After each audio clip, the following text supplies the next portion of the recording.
In this tutorial, I will show how to set up an IPython notebook session, and in this session, I will show how to program an ADA boost algorithm, which we introduced in week 4's lecture. Okay, the Python programming language actually is available in most operating systems, and that doesn't need much setup. If you are using a Linux or an Apple computer, you can open up an application called Terminal. In the terminal, just type Python. Now Python is up and running. We can do some coding in Python, and the interpreter will execute our instructions. If we have set of instructions that making a program, we can save the program into a file and give the file name to the interpreter, like Python some program.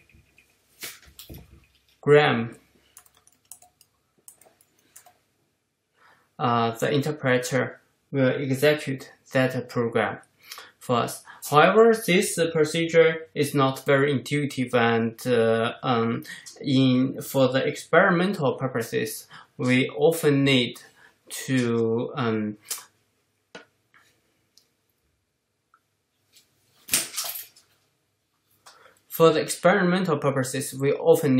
do some do some tests of the code, and for this purpose, in more interactive way of using Python is needed. And the Python notebook is a good tool that it is in the background. It is in the background running a Python interpreter, and then it sets up a web server serving only your local computer, and from your browser you can interact with the Python session through the web server.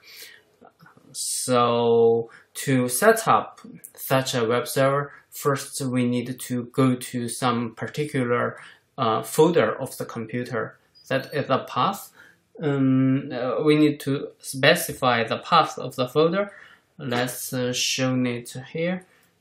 Change directory to this folder. This is where I will do our experiment. Okay, and from here we can run the notebook called I will type Jupyter notebook. If I hit return here, the notebook will be up and running in this directory. But to be completely clear what directory it is, in a Apple computer, we can open this directory and check in the Finder. Now this is my home directory, and this is the path to the current directory. If I type pwd here, the directory's path will be shown here. And here is where all your experimental stuff should go, such as those utility Python packages or some temporary data. Of course, you can save the temporary data in other locations as long as if the correct path is provided. But this path is where we do our experiment in the IPython notebook.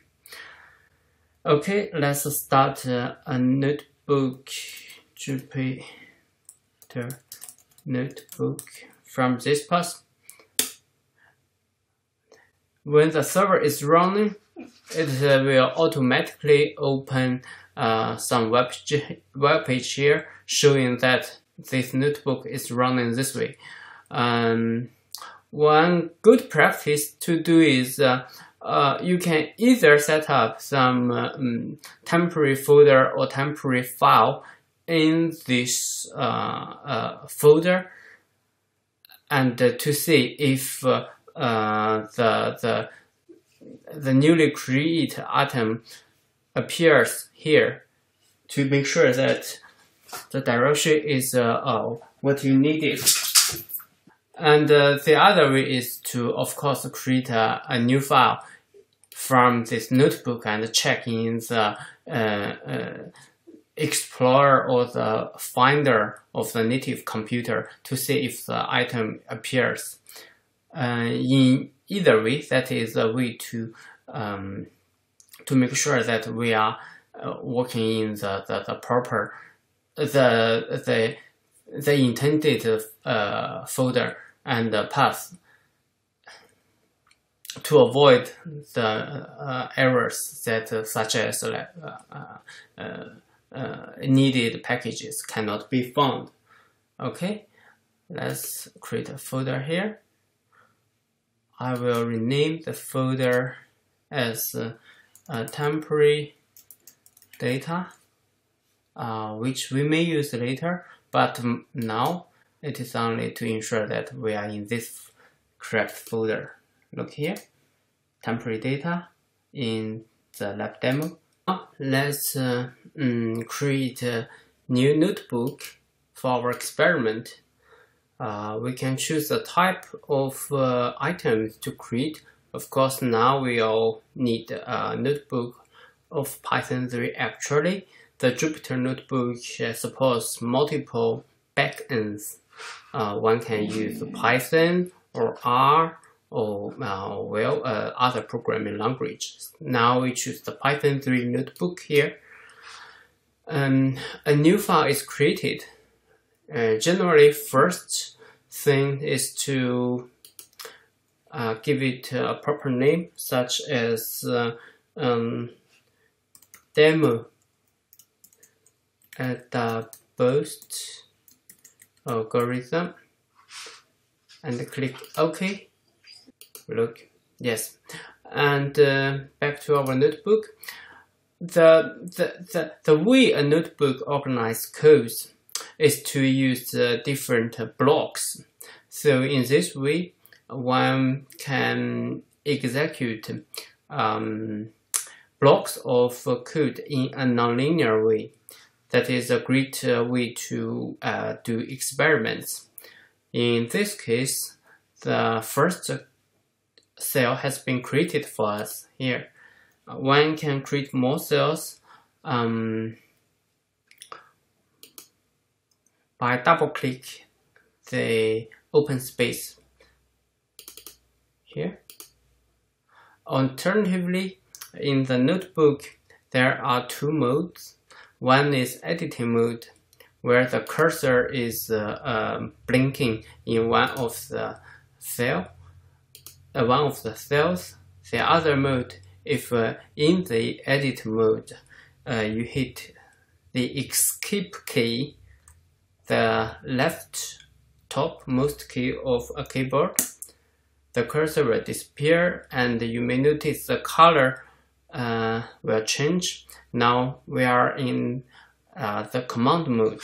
In command mode, you can use the arrow keys to control which cell are you in.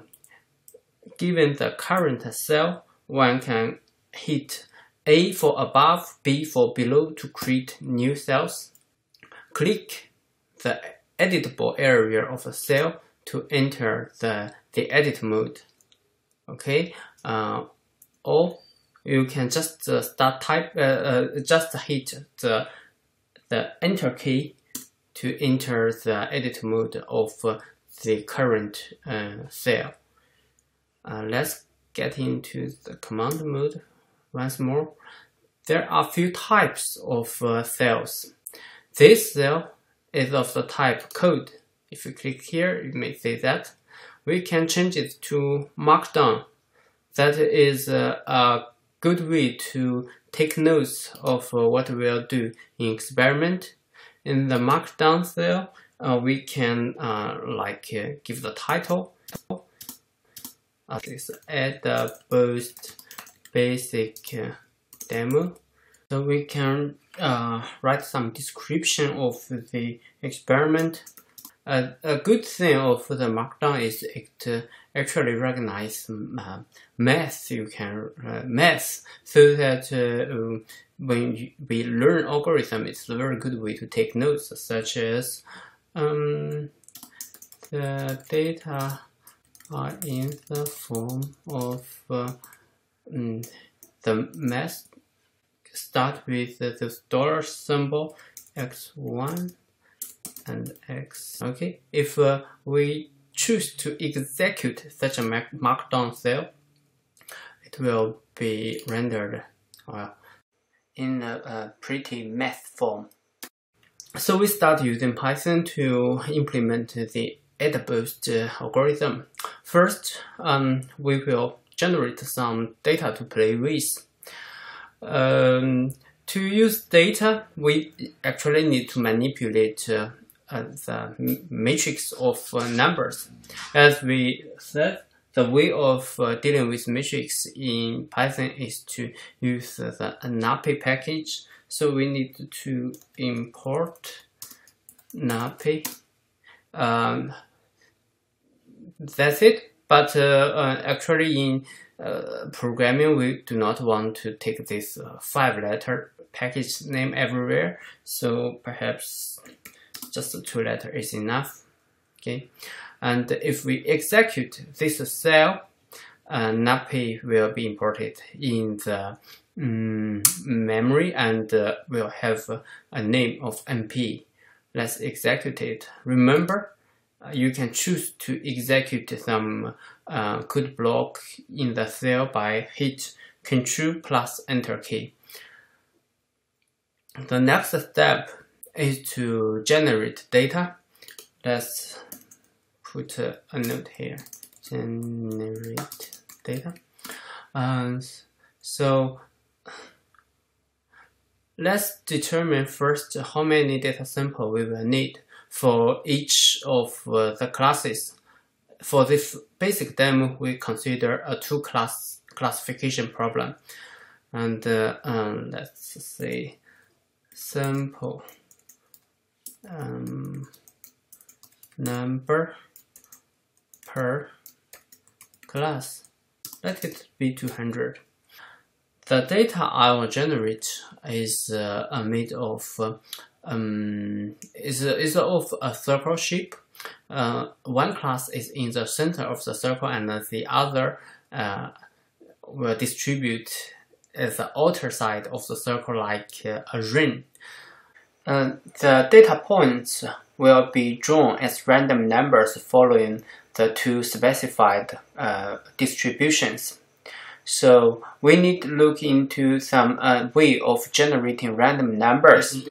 The way NumPy gives us random number generator is to ask NumPy random.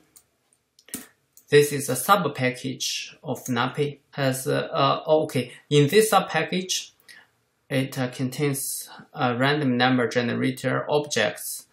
We can allocate one random state 0. This RNG will be a random generator object. It provides some functions. The most obvious one is, of course, generate random numbers. This function generates a random number from 0 to 1. Let me execute this code. Okay, this one. If I repeat if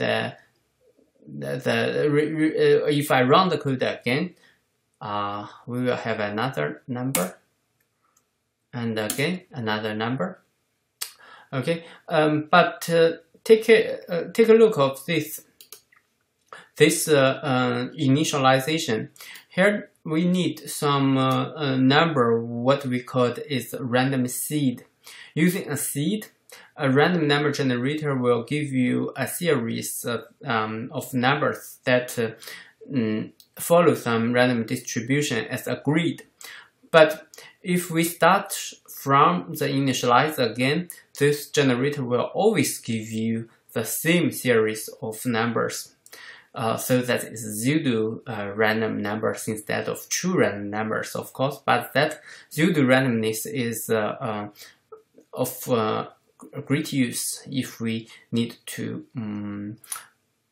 investigate our program or try to repeat some experiment with exact execution, for example, to duplicate some kind of errors.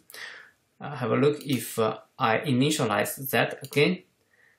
Now look at this 6 here. That means this cell is the latest to be executed.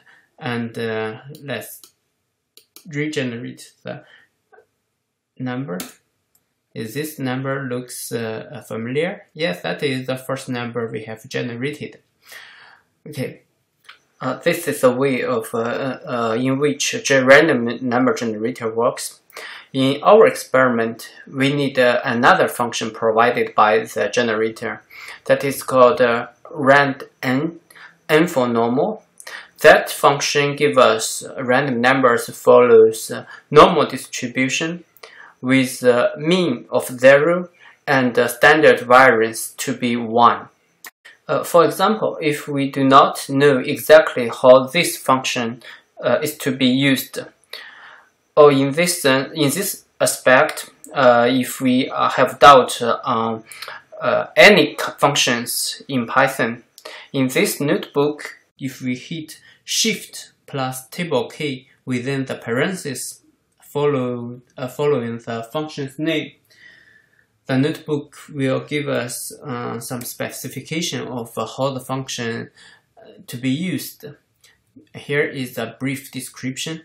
If this information is not enough, you can always click this plus symbol here to get the full description of how the function works. Okay, and I know how this function works, so we close this description here. What we need is one class of samples that is centralized at the origin of a two-dimensional plane. So we need this 200 by 2 numbers of normal distribution to be generated. Have a look at what we will have if we execute this. Oh, well, we have, look, this is an error message, and if we read the message at the bottom of a series of errors, sometimes it gives you a long list, but generally what you really need is to read the last one, and that is the name of this variable is not defined. Of course, that is because we haven't executed this cell. Okay, let's do this and try this again. Execute. Well, okay. Look, now we have this 200 by 2 numbers. I can see that in each of the rows that represent a data sample, and in each of the sample there are 2 attributes. I will call them, that is the x coordinate of a point on the two-dimensional plane, that is the y coordinate. So we can copy this piece of code into our program. Let x0 to be just this random number. Of course, we need this generator to be here as well, right? And for the outer ring of the second class, I will generate 2 sets of numbers to represent a ring. One is for each point on the ring, we will need an angle a variable that is between 0 and 2 of pi, specifying that if one wants to reach that point on the ring and starting from the positive direction of the x-axis, rotating counterclockwise, how much angle need to be rotated before reach that point. That is let x1's angle equals random number generator, random, and the same numbers of samples. For each sample, we will need only one number to represent this angle. And this random without this n means to generate a number between 0 and 1. So to have a random number between 0 and 2 of pi, we need to multiply it to 2 and pi. The constant pi has already been provided by Python. We can use it here. Okay. And the other part of the ring is, of course, is radius. That is radius of the ring is rng.rand. Of course, the number of samples in this class. That means the radius between 0 and 1. But note here there is a subtle issue. Actually, we would like the two classes of points. For one class, those points need to be concentrated around the origin, and for the other class, it will distribute it in an outer ring. So actually, we would like to use the distance between the class samples to the origin to distinguish these two classes, which is of course not simply classified by any linear models, but to generate such data, we need to manipulate the scale or the distance from the origin. Let us say that the first class has a small deviation, so that is more or less concentrated at the origin, 0.15, and so let the ring to be of 0.2 as a width, and to be away from the origin with the distance of 0.4. This would give a nice separation of two classes, but not so nice that they are completely separate. And now we are ready to create the samples of the second class. Let x1 to be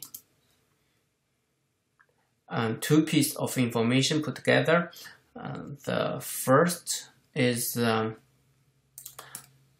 cosine of x1's angle multiplies x1's radius, and this would be the x coordinate. The y coordinate is to be the sine of the angle multiplied the x1 radius. Okay.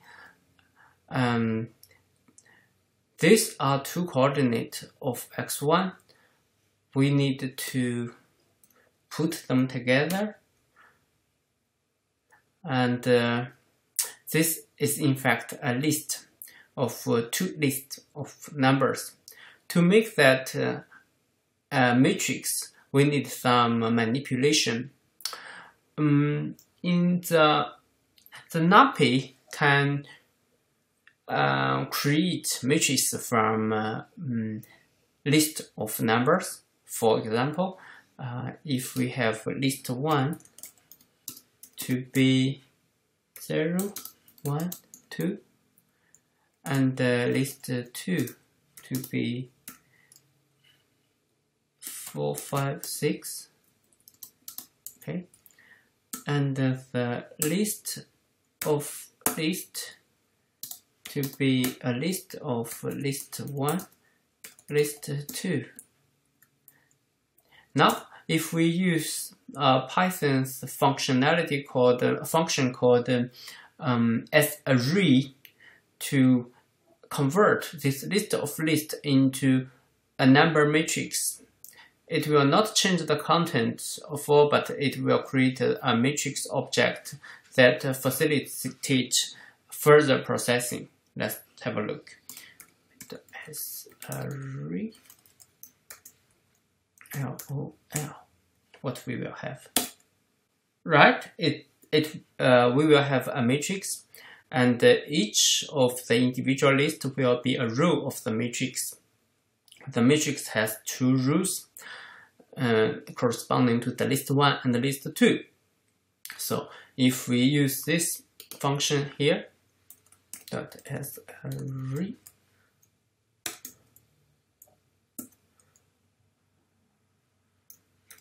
I've got a here. We will have a similar matrix. In one row, we will have the x coordinate of the samples of the second class, and in the second row, we'll have the y coordinates for those samples. However, remember that for the first class x0, we have the rows as samples and the columns as the x and y coordinate. So we need a transpose of this array here. Right? Now we have constructed over data samples x0 and x1. We can put all those samples together to facilitate training programs. To do this, we will need a concept of concatenate. That simply means to connect two data arrays into one by joining them along some direction. Here we may write x to be np dot concatenate. In the concatenate, we need a list of the matrices to be linked together. That is of course x0 and x1. Okay, and we need to tell Python NumPy along which direction we want to connect them. Give an example here. Let the array we just created in this cell to be A. Okay, let us consider another array B.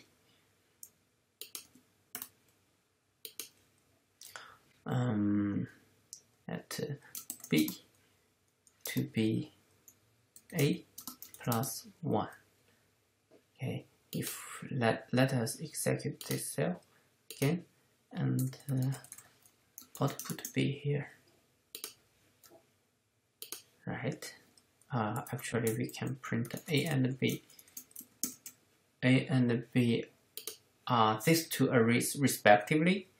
Okay, let's have a look how to combine this together. You can have print NumPy concatenate. Okay, let's have a list A and B. Okay. Well, look at this new matrix. This matrix combines matrix A and matrix B. By having a new matrix, it takes the rows of matrix, either of the matrix, and run all the rows of all the matrices. Basically, it combines the matrix by joining the rows. On the other hand, we have, if we want to join the matrix by columns, we can let the function know that actually we would like to combine the matrix along the columns. The columns is the second axis because the index starts from 0. The second axis index is 1. Have a look at this result.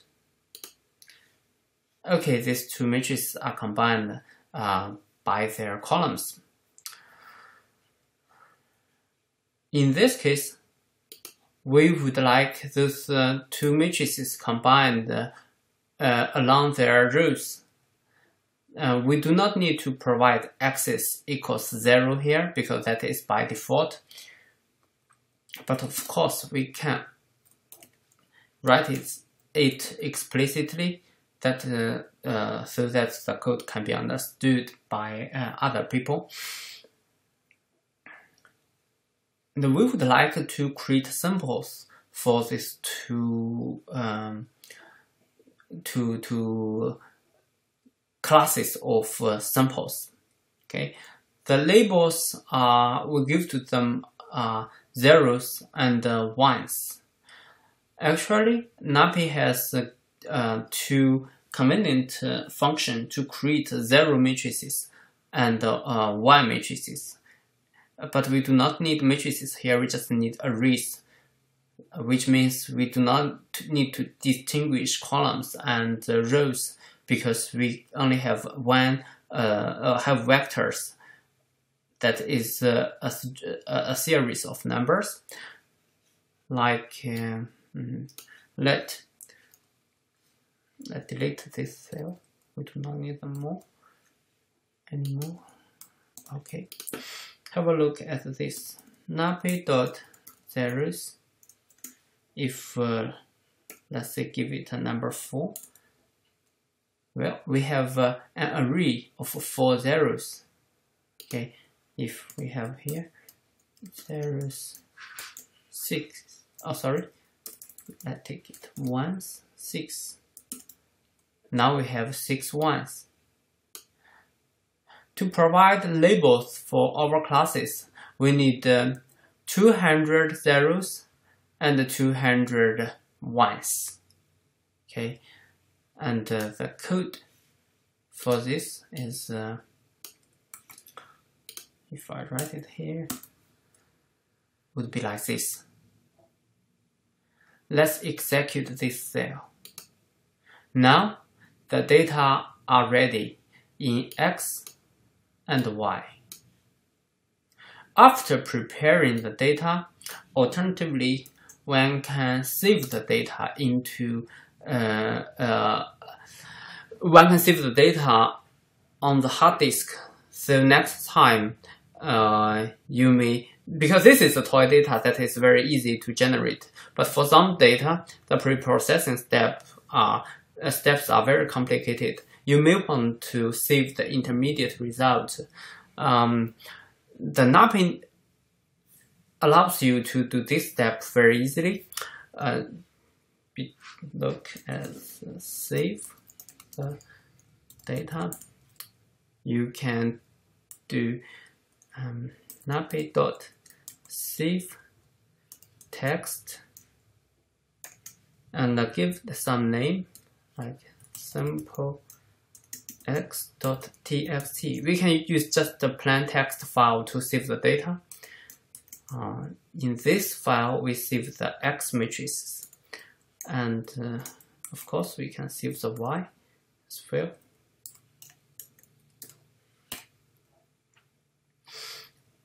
Let's try. Okay, you see there are two text files represent our data appear in the folder.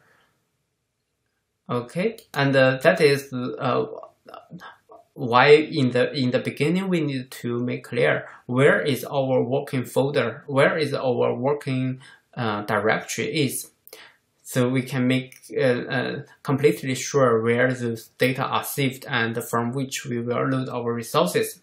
Let's look at this text file. It looks like what we expected. right? And this should be zeros and ones. Zeros, of course, ones, right? Okay. Just in case you may want to load the data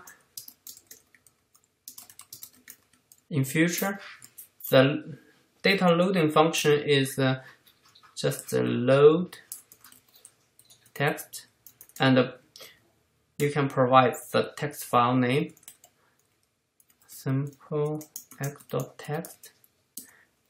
It returns to some matrix.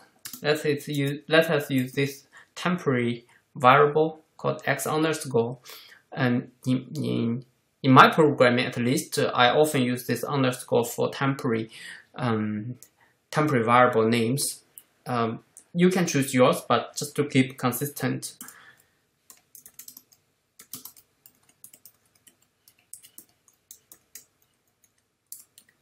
Simple y.text. If we load this, okay, the data has been loaded from the disk back to the memory. You may want to have a check whether the saving and loading work as expected, or whether there are any errors here. For example, we can print the data. Remember that we can extract the first few rows of the x. If for a matrix, of course, we need 2 pieces of coordinate to fully specify which element we need. For example, the row 3, that is the 4th row, 0, 1, 2, 3, the 4th row, the first element,